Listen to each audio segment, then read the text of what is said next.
آله وصحبه أجمعين وبعد. Inshallah, today, the surah, the majority of the salah will be in Surat Al-Maidah, maybe with one page of Surat Al-An'am. So we'll talk about Surat Al-An'am tomorrow, because the majority, the whole recitation will be actually within Surat Al-An'am. We won't even actually finish it.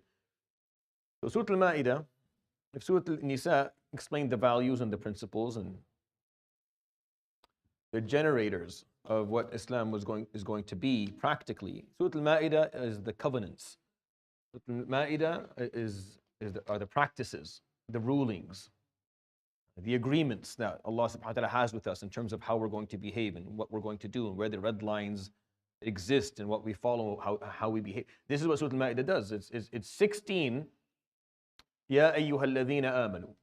That's all it is. Surah Al-Maidah is just 16, Ya ayyuhalladhina amanu. It's divided into 16 sections and then a finale or an ending, a khatima, a summary. But the surah is just Ya ayyuhalladhina amanu and a few verses of explanation. Ya ayyuhalladhina amanu, and then the same thing. So it's just commands for believers in terms of rituals and rulings. So we're going to go through a couple of them and explain them, inshallah ta'ala. Do I have someone to be able to do? Safe? You're good? Okay. We'll do ayah number 6 of Surah Al-Maidah, which will be in Salat al-Isha, inshallah. Jazakallah khair.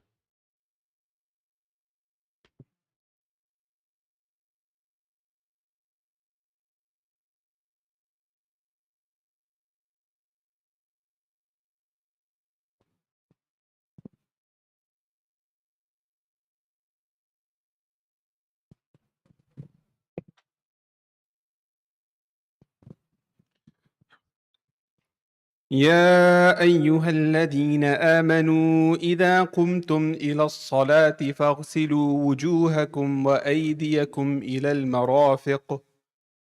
المرافق وامسحوا برؤوسكم وأرجلكم إلى الكعبين وإن كنتم جنبا فاطهروا وإن كنتم مرضى أو على سفر أو جاء أحد منكم من الغائط أو لامستم النساء فلم تجدوا ماء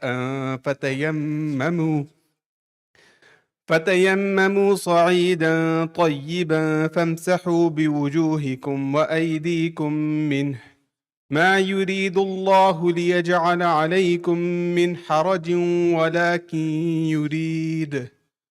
ولكن يريد ليطهركم وليتم نعمته عليكم لعلكم تشكرون. So this very long ayah in Surah Al-Maidah that talks about wudu and explains to us the pillars of wudu, the integrals of wudu and how to do it. My reason of wanting to recite it is the last piece of it. Of course, it explains how to make wudu, and most of us, inshallah, are aware of that, or well accustomed. At the end of the ayah, it says, مَا يُرِيدُ اللَّهُ لِيَجْعَلَ عَلَيْكُم مِّنْ حَرَجٍ وَلَكِنْ يُرِيدُ لِيُطَهِّرَكُمْ وَلِيُتِمَّ نِعْمَتَهُ عَلَيْكُمْ. Allah subhanahu wa ta'ala does not want to make difficulty upon you.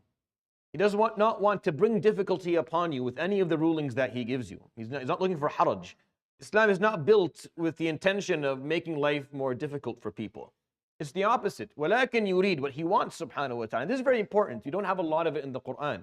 There's only a number of places where Allah subhanahu wa ta'ala uses the phrase yurid, meaning this is what He wants, this is what He wills. This is the reason for why He's telling you to do something. It's very, very valuable, because when Allah subhanahu wa ta'ala expresses or explains a reason to us, it's worthy of our contemplation, because most of the time we're given a command and we just stick to the command. But when He actually explains of this is why I'm doing it for you, it's very important. So وَلَكِنْ يُرِيدُ لِيُطَهِّرَكُمْ. He wants to purify you. وَلِيُتِمَّ نِعْمَتَهُ عَلَيْكُمْ. And for Him to bestow His blessing upon you fully. Meaning for Him to bring it fully upon you, for you to have the blessing, every aspect of it. So He's saying subhanahu wa ta'ala, yes, I ask you to make wudu, and if there's no water, to do tayammum, and to never pray and never speak in prayer to me without doing that first. And this is not because I want to make life difficult for you, but I want to teach you the importance of purity, physical and spiritual, because they come hand in hand within Islam. We're not people who believe that the spirit needs to be purified and then the body can be filthy and the clothing can stink. Nor do we believe the opposite. of us taking care of the appearance and the superficial aspect of our existence, and then let the heart rot on the inside. But it comes hand in hand. يُرِيدُ لِيُطَهِّرَكُم. He wants to purify you. So make wudu, and that's your physical purification. And pray, and that's your spiritual purification. وَلِيُتِمَّ نِعْمَتَهُ عَلَيْكُمْ. And when He grants you that, He will bestow His blessing fully upon you, subhanahu wa ta'ala, by teaching you to purify yourself on the outside and keep your levels of hygiene appropriate, and then to keep your spiritual hygiene at the same level as well. لَعَلَّكُمْ تَشْكُرُونَ. Hopefully you will find the value of doing that, and you will be thankful for the fact that Allah subhanahu wa ta'ala granted you that ability. And I find that verse to be very meaningful. So we'll do ayah number 15 if someone has the... Go ahead. Yeah. يا أهل الكتاب قد جاءكم رسولنا يبين لكم كثيرا مما كنتم تخفون من الكتاب ويعفو عن كثير قد جاءكم من الله نور وكتاب مبين. So Allah subhanahu wa ta'ala in Surat Al-Maidah calls upon the people of the book, and it happens a couple of times. يا أهل الكتاب قد جاءكم رسولنا يبين لكم كثيرا. Indeed, we have sent to you our prophet to explain and clarify for you a lot of what you were hiding from the book before. كثيرا مما كنتم تخفون من الكتاب ويعفو عن كثير, and for him to forgive a lot of what was decreed upon you before. And this is, you find in the Quran a couple of times where He talks about وَلِأُحِلَّ لَكُمْ بَعْضَ الَّذِي حُرِّمَ عَلَيْكُمْ. The revelations that Allah subhanahu wa ta'ala sent throughout time would abrogate one another. And the concept of naskh is important when we talk about revelations, when we talk about deen, one deen coming after the other. So sometimes a revelation would come with very strict rulings, and the revelation after it would come with easier rulings, and sometimes vice versa. And when the Prophet ﷺ is talked about in the Quran, he's talked about يُبَيِّنُ لَكُمْ كَثِيرًا مِمَّا كُنْتُمْ تُخْفُونَ مِنَ الْكِتَابِ وَيَعْفُ عَنْ كَثِيرٍ. He'll clarify things that are strict, that you decided to look away from, to ignore from the book, and to forgive others. Meaning the Prophet ﷺ's Sharia, the Islamic Sharia, is not all of ease when it comes to when we compare it to rulings of revelation before it, nor is it the opposite, nor is it just more difficult. There are aspects that Islam came and made easier and made simpler and opened up the door a little bit and allowed there to be a little bit more flexibility with practice. And other aspects of deen that Islam came and made a little bit more strict. قَدْ جَاءَكُم مِّنَ اللَّهِ نُورٌ وَكِتَابٌ مُبِينٌ. Indeed, what has come to you from Allah subhanahu wa ta'ala is light and a clear book, or clear content of chapters. And the word book, kitab in Arabic, doesn't necessarily mean a book, but it means content, something that can be recited and learned from. So when Allah subhanahu wa ta'ala speaks about the Prophet alayhi salatu wasalam, this is the point of this verse. He sees the Prophet alayhi salatu wasalam as someone not just sent to the non-Muslims or to the Arab or to people who don't have revelation, but actually sent to people who had revelation before, which is the important piece. The Prophet ﷺ was sent to the Yahud and sent to the Nasara and sent to all faiths on the planet. That's why when we perform da'wah, we perform da'wah to everybody. No one is exempt from the da'wah of the Prophet ﷺ. Because all those who have revelation, Allah subhanahu wa ta'ala sent the Prophet ﷺ with his revelation to clarify things that were ambiguous in theirs, and to forgive and make easy other rulings that they have difficult in theirs. So when they come to Islam, they're getting from Allah subhanahu wa ta'ala the final version of rulings and revelation that they require in order for them to survive and move forward. That's why the way Islam is designed by Allah subhanahu wa ta'ala allows for that flexibility, allows for that growth. That's why our fiqh is always a work in progress, in so many words. Meaning our fiqh is always evolving. There's always something new. There's always new fatwa, and there's no understanding of things. And it's not because we haven't figured out what is right and what is wrong yet. No, it's because Islam is designed in a way that allows that to be the case. And that is what he's trying to... That's why Surat Al-Maidah explains that a lot, by the way. I don't think I have the verse up there that talks about it clearly.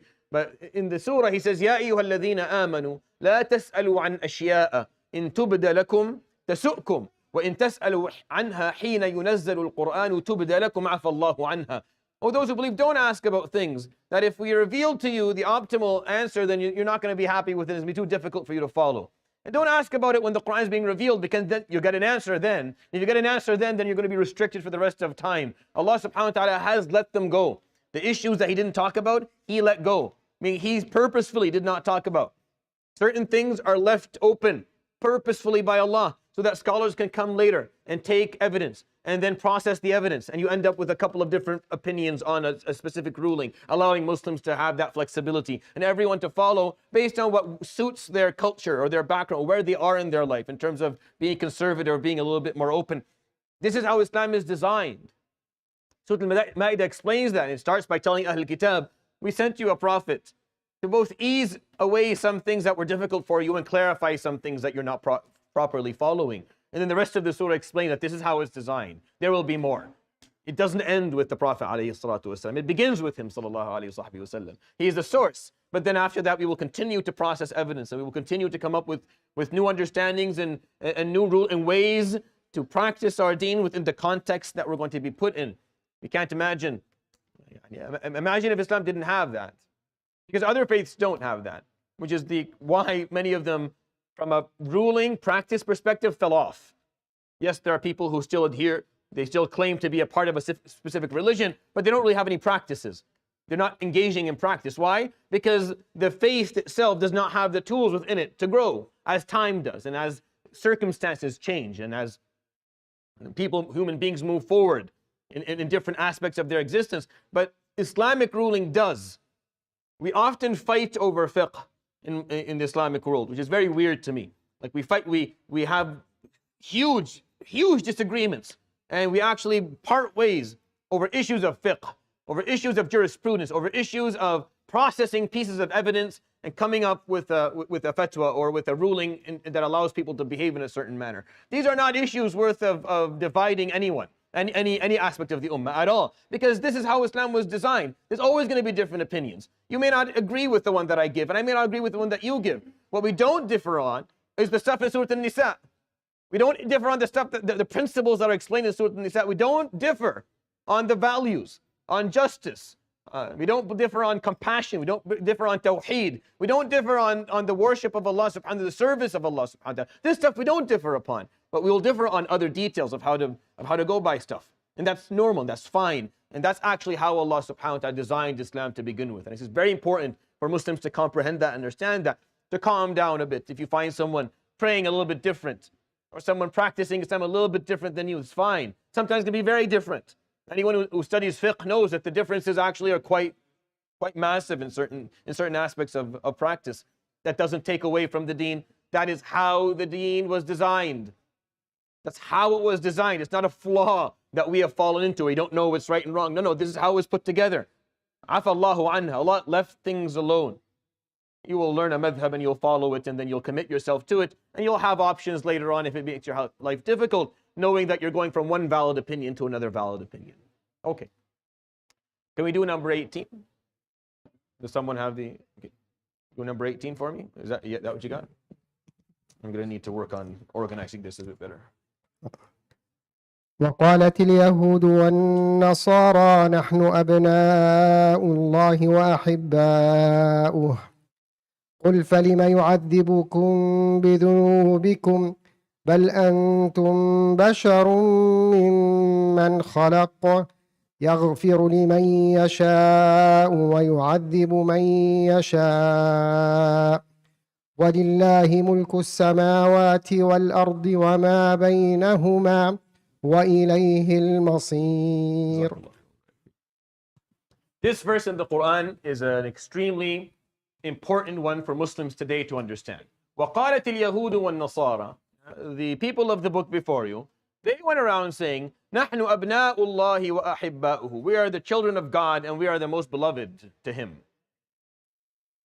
What does that mean? That claim is basically saying that Allah subhanahu wa ta'ala prefers us. He will give us leeway. He will forgive us even if we don't necessarily put in the effort. He will grant us victory and strength even though we don't actually try our hardest and follow the ruling. We are just superior to others because Allah subhanahu wa ta'ala loves us more. This is a very false claim. Why is it in the Quran? Since we're not people of the book and we didn't ever... Anything in the Quran that talks about the behaviors of the Yahud and the Nasara and others is only in the Quran so that we understand that we shouldn't be doing the same.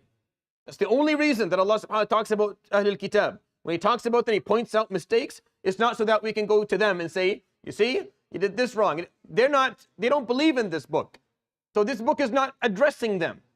So it doesn't matter. For them, they're not even listening to it. I don't stand on the minbar and speak to non-Muslim people. That's insane. They're not listening to me. Why would I speak to them? Khutabat make this mistake all the time, by the way, where they go on the manabir and they speak to governments, or they speak to the people in front of you. Don't speak to people who aren't listening to you.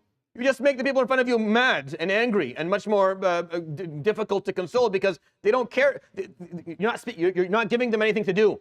You're complaining about something someone else is not doing. You speak to people in front of you. The Quran does not come and address Ahlul Kitab in the form that they have to, that they're accountable to it. Yes, everyone's accountable to learning Islam and following the Quran, but the Quran is there for you and I. So when it talks about Ya Ahlul Kitab, it's for us to learn, so that we think about what's being said here, so that we don't fall into the same mistake, because they were given revelation before us, they made mistakes, now we're given revelation. So obviously our goal here is not to make the same mistakes. They said, "Nahnu abna'ullahi wa ahibba'uhu." They said, we're the children of God, and we're the most beloved to God. This is a problem that Muslims have today. We have a very similar problem, where somehow we feel that we are superior or better, or because we have the Quran, or because we're the followers of the Prophet ﷺ, that we're going to be given free passes, or that Allah subhanahu wa ta'ala prefers us, or that if we put the smallest amount of effort, immediately we're going to be granted victory and success. And if we put in a little bit of effort and we don't get that, we start wondering whether this whole thing is real, because of this misconception. We are not abna'ullahi wa ahibba'uhu. We are not. No one is. You follow the word of Allah subhanahu wa ta'ala, you commit yourself, He loves you. It still doesn't mean that you get a free pass on anything. It doesn't mean you're going to be preferred within life itself. It doesn't mean that you're not going to be punished for your mistakes. قُلْ, the answer in the ayah, فَلِمَ يُعَذِّبُكُمْ بِذُنُوبِكُمْ. Then why do you get punished for your sins like everyone else? بَلْ أَنْتُمْ بَشَرٌ مِمَّنْ خَلَقْ. You are just humans amongst those whom He created. This verse is talking to them, and it's talking to us as well. This is the importance. This is why, if you don't understand the Quran this way, you learn nothing from it, really. Like, if this is not your comprehension of the Quran, then you're going to really miss out on at least a third of the Mus'haf, because the Quran is talking to other people and their experiences. The goal of that conversation is that you and I pick up on it. You and I think about it. We don't fall into the same mistake. We don't take this elitism, this elitist way of thought, that somehow, because I'm Muslim, I'm better, and I can judge others, and I can look down on them, and I can point out that they are not good, and I am good, and our group is good, and the khair is only from here, and there's no khair outside. This mentality is very toxic. It's not only toxic for other people, no. Way before that, it's toxic for us. This ruins us. This ruins our ability to improve and grow. It ruins our understanding of ourselves, of our efforts, of our failures, of what happens next. It's very problematic. If you feel that you are innately better than others, then anytime things go wrong for you, you will not have the ability to hold yourself accountable. You will not. You will fail every time. You'll find others to blame. You'll find something else to blame. That's why we jump to hasad and ayn and sihr and jinn and other stuff to blame them, because we're not willing to take responsibility for the mistakes that we're making. We're not willing. So we need something to blame. If there's no one to blame, we'll make something up. We'll find some ghaib and throw it on ghaib. وَقَالَتِ الْيَهُودُ وَالنَّصَارَى نَحْنُ أَبْنَاءُ اللَّهِ وَأَحِبَّاؤُهُ. They're walking around saying we're the children of God, we're the most beloved. No, you're not. No one is. بَلْ أَنْتُمْ بَشَرٌ مِمَّنْ خَلَقْ. We're all the same. That goes for us as well. And it's just an important concept that Muslims today have to learn, or else we're going to be in a lot of trouble. I actually want to do, because we're running out of time, when we do ayah 48, 48 please, if you can. وأنزلنا إليك الكتاب بالحق مصدقا لما بين يديه من الكتاب ومهيمنا عليه فاحكم بينهم بما أنزل الله ولا تتبع أهواءهم عما جاءك من الحق لكل جعلنا منكم شرعة ومنهاجا ولو شاء الله لجعلكم أمة واحدة ولكن ليبلوكم فيما آتاكم فاستبقوا الخيرات إلى الله مرجعكم جميعا فينبئكم بما كنتم فيه تختلفون. So وأنزلنا إليك الكتاب بالحق مصدقا لما بين يديه من الكتاب. We sent to you the book, righteousness, and it is the same or just similar, or it continues to complement all the books that came before it. So it's not different than the Torah or the Injil or the Zabur or any other book that Allah subhanahu wa ta'ala sent. It's bringing the same ideas, it's teaching, it has the same teachings, the same values. وَمُهَيْمِنًا عَلَيْهِ, but it is superior to all of them. وَمُهَيْمِنًا عَلَيْهِ. The Quran is superior to any other revelation that Allah subhanahu wa ta'ala ever sent. The reason being, what I explained to you a few minutes ago. Its ability to continue to grow. It gives you formulas, and it teaches you how to draw analogies. It teaches you how to see the world, understand the value, see the world, and then when that world changes, how to draw an analogy and allow you to actually come up with a ruling that continues to serve the purpose of the initial one. That's why Surat Al-Maidah talks about al-kulliyat al-khams, as they call them, the 5 purposes of what Islam is here to preserve. Surat Al-Maidah talks about the 5 things that Islam is here to preserve. What are the things that Islam is here to preserve? What all the point of all the rulings are? حفظ العقل, to preserve your brain. That's why يا أيها الذين آمنوا إنما الخمر والميسر. That's why khamr is haram in Surah Al-Maidah. It's talked about a little bit in Surah Al-Baqarah. It's talked about from a value perspective in Surah Al-Nisa, just from a value perspective, that you shouldn't speak to your Lord intoxicated. It's aib. How do you speak to him when you don't know what you're saying? That's not appropriate. And then it's haram in Surah Al-Maidah. It's here to preserve life. That's why the story of the sons of Adam, at the end of it, من أجل ذلك كتبنا على بني إسرائيل أنه من قتل نفسا بغير نفس أو فساد في الأرض فكأنما قتل الناس جميعا. And because of this, we have decreed that anyone who murders someone will be executed for that, and those who actually grant life to someone is like you're granting life to all of humankind, and if you kill someone, it's like you're killing all of humankind. To preserve life, to preserve wealth. That's why in Surah Al-Maidah, وَالسَّارِقُ وَالسَّارِقَةُ فَاقْطَعُوا أَيْدِيَهُمَا. And the ruling regarding stealing in Surah Al-Maidah, because we talk about preserving wealth, meaning we make sure that we protect people's possessions. Preserving ird, talking about taking care of a person's integrity, which is why at the beginning of the surah, اليوم أحل لكم الطيبات وطعام والمحصنات من المؤمنات والمحصنات من الذين أوتوا الكتاب. And it talks about those who a Muslim is allowed to get married to. غير مسافحين ولا متخذي أخدان. You're not allowed to take mistresses or girlfriends when you're doing this. وحفظ العقل وحفظ الدين. And the final one is حفظ الدين, is preserving your freedom of religion, which is the verse that I'm reciting here. وأنزلنا إليك الكتاب بالحق مصدقا لما بين يديه من الكتاب ومهيمنا عليه فاحكم بين ما أنزل الله. Make sure that you use the rulings that you use are the rulings that Allah subhanahu wa ta'ala gave you in His book. So Surah Al-Maidah tells you all the rulings, and it tells you what the rulings are there to actually achieve. They're here to achieve. They don't want to achieve haraj, as I explained at the first verse tonight. ما يريد الله ليجعل عليكم من حرج. He didn't put these rulings to make your life difficult. No. Then why do you make us make ولكن يريد ليطهركم. He wants to purify you, both on the inside and on the outside. This is for you. This is for the blessing. وَلِيُتِمَّ نِعْمَتَهُ عَلَيْكُمْ. So the blessing of Allah can be full upon you.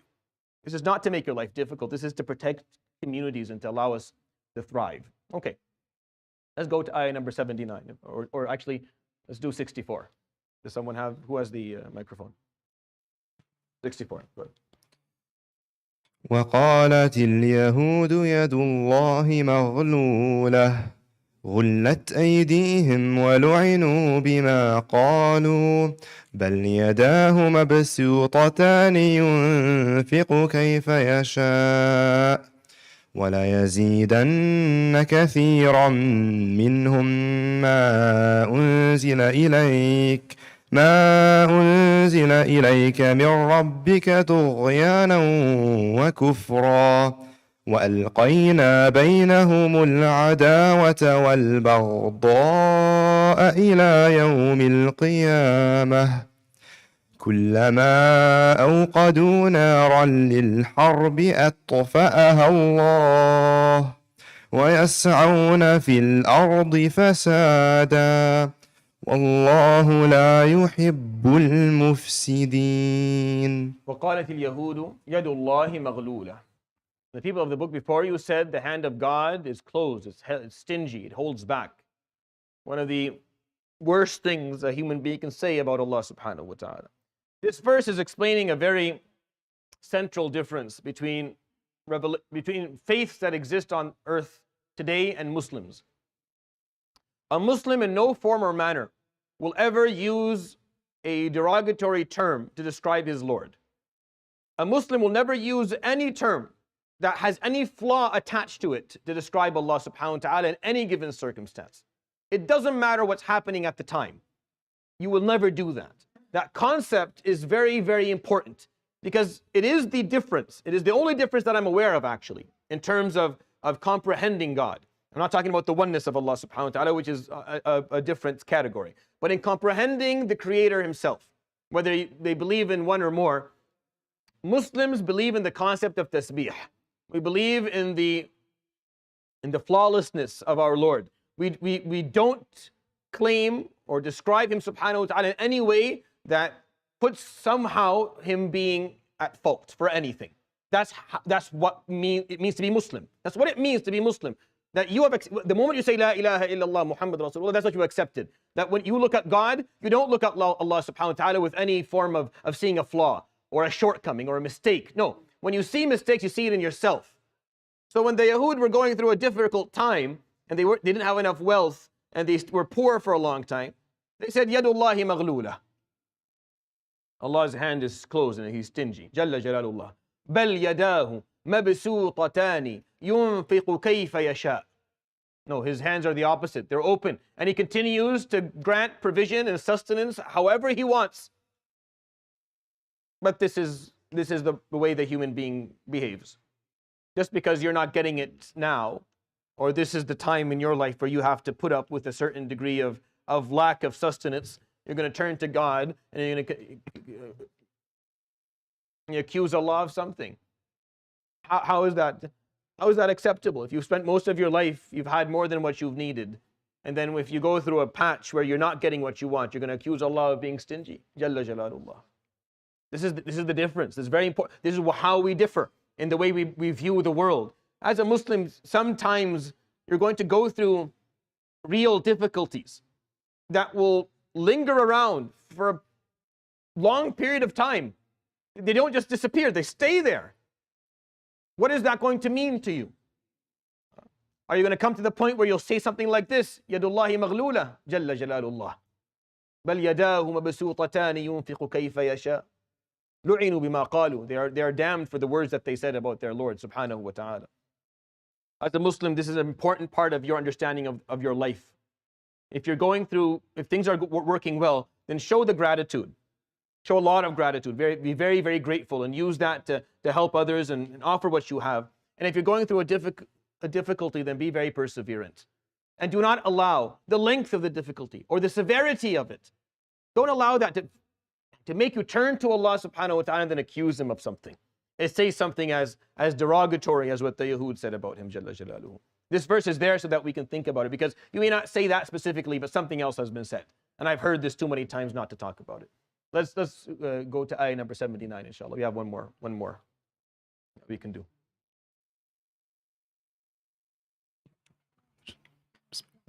كانوا لا يتناهون عن منكر فعلوه لبئس ما كانوا يفعلون. Yes, when Allah subhanahu wa ta'ala talks about the fact that Banu Israel, portions of them, were damned by Allah subhanahu wa ta'ala with the words of Dawood alayhi salam and Isa ibn Maryam alayhi salam.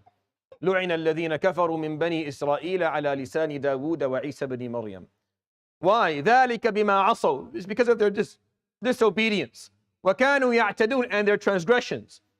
They disobeyed Allah and they transgressed against each other and others. But there's another reason that this occurred, which is the verse that he just recited. كانوا لا يتناهون عن منكر فعلوه. They would not discourage each other. They wouldn't discourage one another from performing munkar. Munkar is a social definition. It's not a religious one. The word munkar and ma'ruf are social definitions. When you come to a society, the things that society has agreed to be good is ma'ruf. And the things society has agreed not to be good is munkar. And when you come to a society, you look for the ma'ruf that agrees with the shara, and then you encourage it. And you look for the munkar that agrees with the shara, and you help discourage it. And the things that don't agree with the shara, that's where you do your da'wah and your islah. Leaving salah is not munkar until the society collectively believes that leaving salah is a bad thing, then it's munkar. But if the society doesn't believe that, it's not munkar yet. Meaning, if you want to actually establish making it munkar, you have to spread awareness. You have to raise awareness and spread the word until people embrace collectively that it's munkar. And this is very important, because when the moment a society stops discouraging munkar amongst them is the moment the society starts to basically fall and it loses its protection. As long as something that is wrong is continued to be talked about as wrong, and the collective awareness, the collective subconsciousness of a community still sees it to be wrong, then we're protected, we're okay. Even if there's a lot of individuals who are doing it in the society. But the moment we stop pointing at something wrong and calling it wrong, and we start allowing it to shift and to be normalized as something not wrong, that's when everything is lost. كانوا لا يتناهون عن منكر فعلوه. They stopped doing that. They stopped pointing at that which was wrong and calling it wrong. لَبِئْسَ مَا كَانُوا يَفْعَلُونَ. One of the worst things they ever did is what the Quran is saying. And this is where we come in as Muslims. Muslims always serve any community on the planet, any society, anywhere on earth. We're a safety valve. Because we come to a society, we see all that which is negative, that we agree with the negativity, and we help them continue to discourage the negative. And if something in that community is not negative that we think is wrong, then we perform islah and da'wah. We actually start talking about it on our own, and we make sure that we preserve it in our own society. The reason that marijuana is legal now is because it's not munkar anymore. Because the society doesn't see it as munkar anymore. People don't think it's wrong. The majority of people think it's fine. Even the law has to change. Even the law changes when something that is not believed to be negative anymore. This is the problem. This is a big problem. We have to recognize that there are things now that the Canadian society sees wrong, and we agree that it's wrong. And if we don't get on board in discouraging it, continuously keeping it as something wrong, that will change soon. It'll turn to something not wrong anymore. And now we have a value conflict. Now our values conflict with the values of the society, and that's much more difficult. It's easy to do nahi anil munkar. It's hard to do islah. Islah, we have to change mentalities completely. You have to flip people's mindset and say, this has to completely change. It takes a lot of money, a lot of time, a lot of effort. A lot of people are lost on the way, and it doesn't really serve It's easier to do nahi anil munkar. It's easier to say, what is it that they think is wrong? Alcohol? Yes, we still believe it's wrong. Even though people drink, but they still identify it as something negative. Funny enough, even though it's existed much longer, but it's still seen as a negative thing. If we don't perform nahi anil munkar, tanahi, where we continue to help discourage it, that will change. And once it changes, it's very hard to go back. We already have examples that I'm not going to bring up for you of this happening, where now what's normal is a problem for us because it conflicts with our values. Because when it wasn't normal, when people saw it to be wrong, we didn't say anything. We weren't a part of the discouragement. So now we've lost that opportunity. Now it needs islah. Islah is, oh my God, so much more difficult. Even within your own community to get it done. Forget about doing it outside. This ayah is very important, and I want people to take time to think about it. We'll end with that, inshallah. Just as a quick reminder, please to make sure that the shoes are put on the racks. And this is the time of the month. This is the beginning of the time of the month where people start losing their commitment and their himmah. Just on the 6th, 7th night, people start kind of falling back. I advise you, inshallah, to continue to revise your intention, renew your intention, and continue to push yourself, inshallah, for the sake of Allah. Assalamu alaikum wa rahmatullahi wa barakatuh.